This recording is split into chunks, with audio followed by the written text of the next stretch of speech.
The old air conditioner hummed, a lonely counterpoint to the silence of the apartment. Rain lashed against the windows, the city outside a distorted shadow play. Eleanor tossed in bed, the glow of her phone painting her face an eerie blue. Sleep, usually a welcome escape, felt impossible tonight. She'd been trying for hours, each tick of the clock pushing her further into a state of nervous exhaustion. The city noises usually faded into background noise, but tonight they felt sharp, intrusive. Every rustle of leaves outside her window sounded like footsteps, every creak of the building a whispered threat. Elena rubbed her eyes, placing her phone on the nightstand.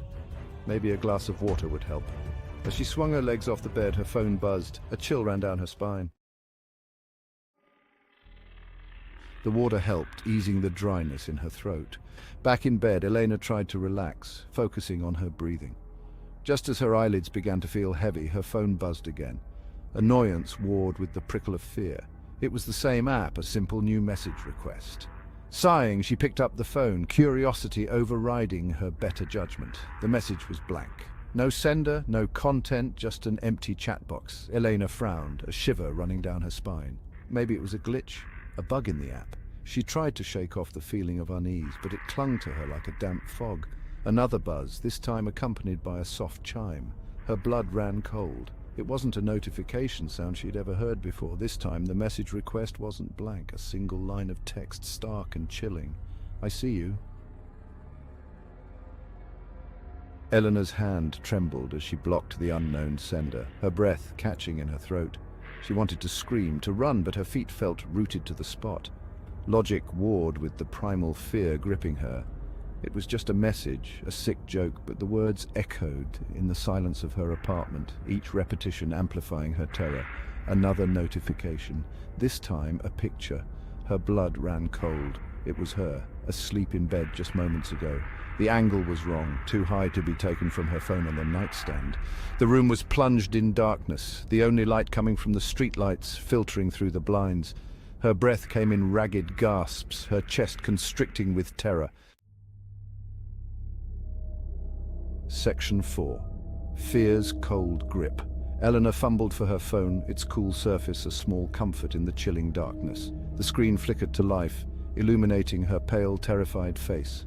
Her finger hovered over the call button, torn between calling for help and the chilling certainty that whoever was doing this wanted her to be afraid. A low scratching sound came from the window, dragging her gaze to the dark, rain-streaked glass. Her breath hitched in her throat as she saw it, a distorted silhouette, tall and skeletal, pressed against the glass. Another buzzing notification, the sound like a death knell in the suffocating silence. Her eyes darted to the screen, the message short and chilling. "Don't worry, I'm closer than you think." The scratching at the window stopped. Section 5. No escape from reality. Eleanor's breath caught in her throat, her eyes darting around the room, searching every darkened corner, every shadow for the source of the threat. The silence was deafening, broken only by the frantic pounding of her own heart. Her hand trembled as she reached for the lamp on her nightstand, bathing the room in a dim orange glow. Her gaze darted to the window, half expecting to see the menacing figure still there, but it was gone. Only the relentless rain and the distorted reflection of her own terrified face stared back at her. The scratching sound started again, this time from her bedroom door. It was low, insistent, like claws raking against the wood. Section 6. Trapped in terror. Elena's back hit the wall, her escape cut off. She was trapped, cornered like an animal. Her eyes darted around the room, searching for a weapon, anything to defend herself with, but the room offered no solace. The scratching at the door stopped. A beat of silence, thick and heavy, stretched on, amplifying her terror. Then, a slow, deliberate turning of the doorknob.